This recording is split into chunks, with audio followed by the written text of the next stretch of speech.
what point during all this you fall out with Kasher? Shit, like 2021 into 2020. No, shit, 2020. Think about it. So Yo, what's poppin', man? We back with another video, man. TJ back saying pretty much that, you know what I'm saying, Kasher Quan, you feel me? Yeah, I guess they had beef, you know what I'm saying? I don't know if they want to squash it. This is my first time seeing the video, so without further ado, let's get into this video. Yeah. it didn't take long after you signed him for you guys to fall out. That tell you, right? Why do you think that was? You gotta think about it. He been rapping for like 11 years. I've been rapping for half that. So I did everything that he wanted to do, made the money that he wanted to do, took his spot. So he just like bitter. That's really what it is. He won't tell you, but that's really what it is.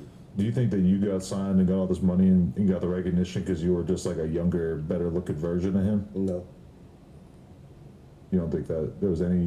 Because a lot of times this shit happens and it's like all right, like Chief Keef and Lil Reese and all them, they were all rapping kind of the same. I see. But Chief Keef kind of had like the look, he had the hair in his face and shit. So. Now I'm trying to say that TJ a plant. Nah, man, I think TJ had the talent. I think he had the knowledge to what he was doing. And he just had the motion, you feel me? He was doing everything that, you know, a lot of rappers wasn't doing that, you know, was into the scamming. So I think that's what definitely made him stand out as far as, you know, that goes. Better music, he had the... I mean, did you feel like there was just like little things that made people more attracted to you? I feel like you did a better job playing the like scammer role than him, right. I guess. And you kind of came out first before him. I feel like a lot of people kind of fell in love with the duo aspect that y'all had. Right, yeah. Not really. Like, I don't think it has something to do with that, like the whole look or whatever, the way I rap better and shit. Because I'm the one who told him to freestyle. He was writing all his music at first, and it wasn't hitting. It wasn't getting no. He never got 1 million views until we made a song. He's never hit 1 million views. That's the easiest thing to do on YouTube, with music especially. He's never hit that.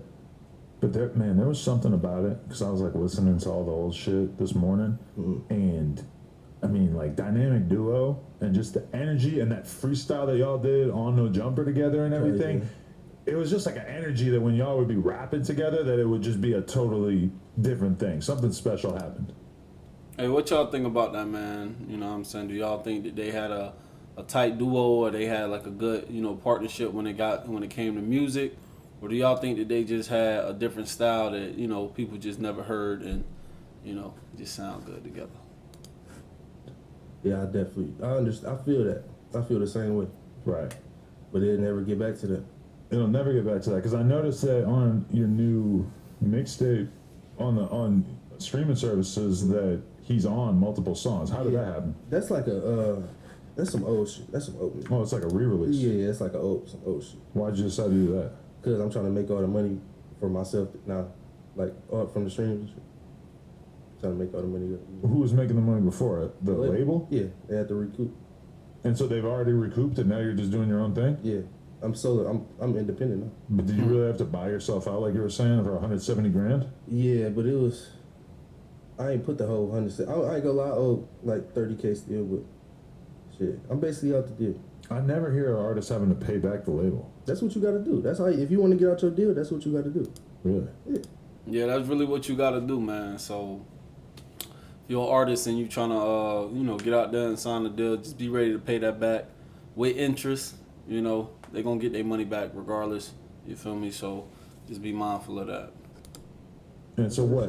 Atlantic just gave up on you at a certain point or what? Yeah, because I basically, like I said, I wasn't consistent. I gave up on the music basically and just got comfortable. Like, so they just saying like, what the fuck are we invested? What are we putting our time into him for? And I'm not even dropping shit. I'm not even in the studio. Were they trying to like set up plays for you and really like manage your career, or did you feel like they were also just not really doing shit and expected you to get hot on your own? No. They was actually looking out at shit. Like they set up interviews, they set up this, they set up that. You feel me?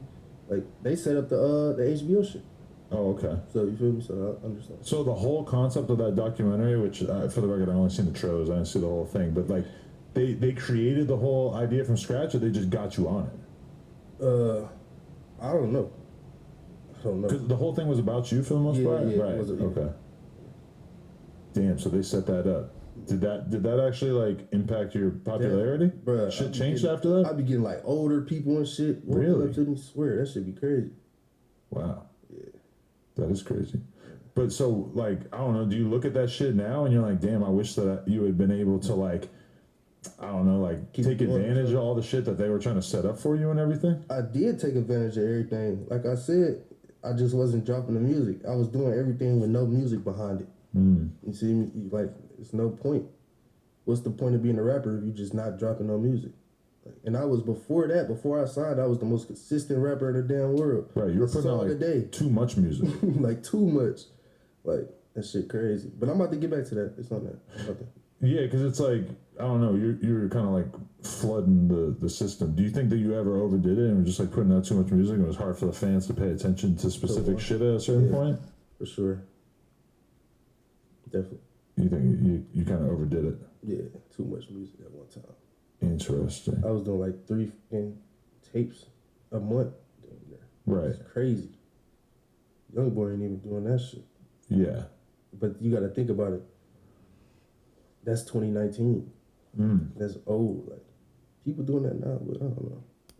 No, I feel like I don't know anybody really drops that often. But like, I mean, you did have like a different style where musically it was like the whole style was kind of based around you just sort of going in the booth up and just making a bunch of crazy jokes and noises, and it just kept getting more and more abstract and weird as time went by.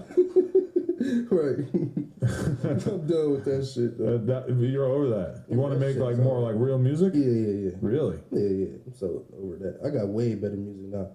But you haven't released anything in a while? Nah. I got a song that leaked. It got like 100K in a month. Really? No promo. I ain't post that shit or nothing, but it leaked and got good views. What's it like seeing so many people from Detroit kind of blow up while your shit kind of remains stagnant? Shit, I'm happy for everybody. I ain't tripping. I know. Yo, so I wanted to let that just ride for a minute before I gave my, input on his career with dropping music consistently and just how it was in 2019.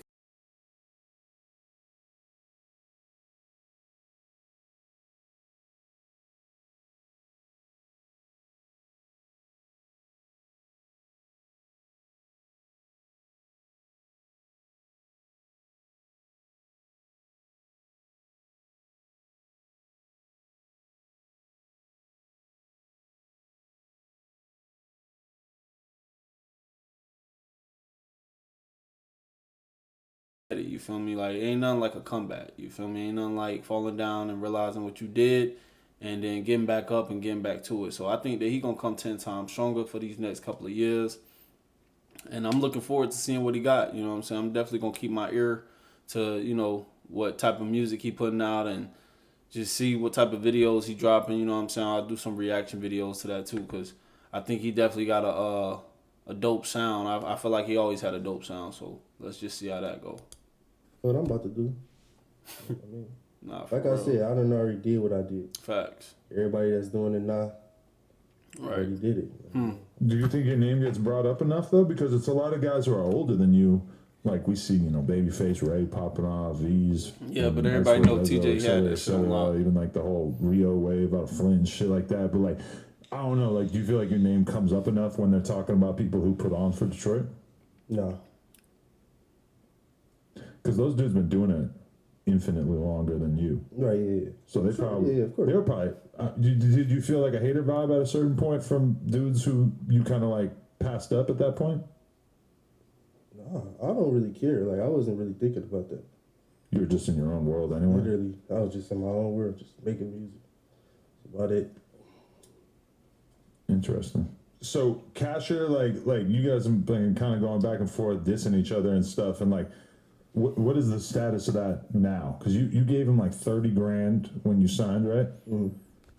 And was that just like an acknowledgement of the fact that you had kind of came up in a way that he didn't? No. That was just like that was my man's. Like I was hanging around him. We was looking out for each other. So I gave him 30,000.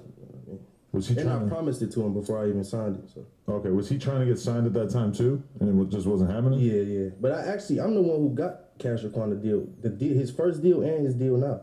Who's he signed with now? Create Music Group or some shit like that. Oh, okay. I'm the reason that he got everything that he got now. I always like was excited about y'all because you kind of both had like the same aesthetic. Like you never really like seen rappers who were popping and were kind of like intentionally dusty, like no haircut, clothes were looking kind of fucked up and shit. So that almost, do you feel like it almost kind of fucked it up once you started to get money and you started to get haircuts and shit? Go to my. I still ain't get no haircut when I got the money. Really? Feel me? But I don't know, man. I'm leaving all that shit in the past. Like I'm about to come out. I'm about to drop some new music. You feel me? So that's really all I'm worried about this year. So the haircut thing, you don't think was really that big a part of the success? Yeah. Because that's one thing you'll never see a rapper without a haircut. Right. If you see a rapper without their haircut, they'll start like covering their head. They'll like stand behind something and shit. Like they don't want you to see them like that. I don't know, like, and that's like one thing. There's a music video that Dolph did where he was basically like pretending to be like a janitor or some shit. He's like working in like a auto body shop or some shit, and it kind of looks like normal. He just has his hair fucked up. Rest in peace. But like, you know, that was all Dolph felt like he had to do in order to look like he was broke. Right. Was just not have a haircut. So that says a lot. Right. I was about to say that. Right. It says a lot about how much rappers or people, dudes in general, just care about their hair. Yeah. It's kind of weird for me as a white guy where it's like, if I didn't get a haircut for 3 months, nobody really... I mean, honestly, the beard would start to look terrible, but like the hair, like who cares, right? Yeah. Do you even get lineups? I mean, none of it. I could, like, I used to get like all like a taper side, they taper it, and they shave the back and shit. But it's just like, I don't know. I don't want my haircut to look too like precision. Perfect or some shit. I just don't think I have to do that. Like, it just seems like a little too much. Right. I'm an old head. I don't need to be like getting a lineup with a Puerto Rican, like put a little shape in it, like J-Mane. Like J-Mane. I don't know. So you and Kasher are officially like not speaking at all. Like, do you really feel like you have to fight him before you guys could potentially like be on good terms again? Definitely. Do you think that'll ever actually happen? Like, yeah, it's gonna happen. It's gonna happen like probably because you're gonna run into him, or are you like gonna try to line up a fade? No, I'm just probably run into him. I don't even want to box the nigga. I want to beat him up for it. Yeah. What kind of beating are we talking? Like a couple minutes? Like, would you want him to be unconscious by the time that you walk away? No, I just want to like just beat his ass real quick. Kick him in the ass? No, just beat his ass, make him bleed. Shit like, just make him bleed basically. Just make him bleed, show some blood. But is that like hatred towards him, or is that just like you want to settle something that you feel was done wrong to you? Nothing was done wrong to me. It ain't no hatred, but it just feel like he just keep going on the internet and shit, just saying dumb shit and just trying to be sweet and shit. Like, he really, anything that they post about Kasher Quan, Teejayx6 name is in it. Right. No other way. Like any blog or whatever. Like, hey, y'all, that's my video, man. I appreciate y'all staying tuned in. With that being said, I'm gonna see y'all in the next one. Yeah.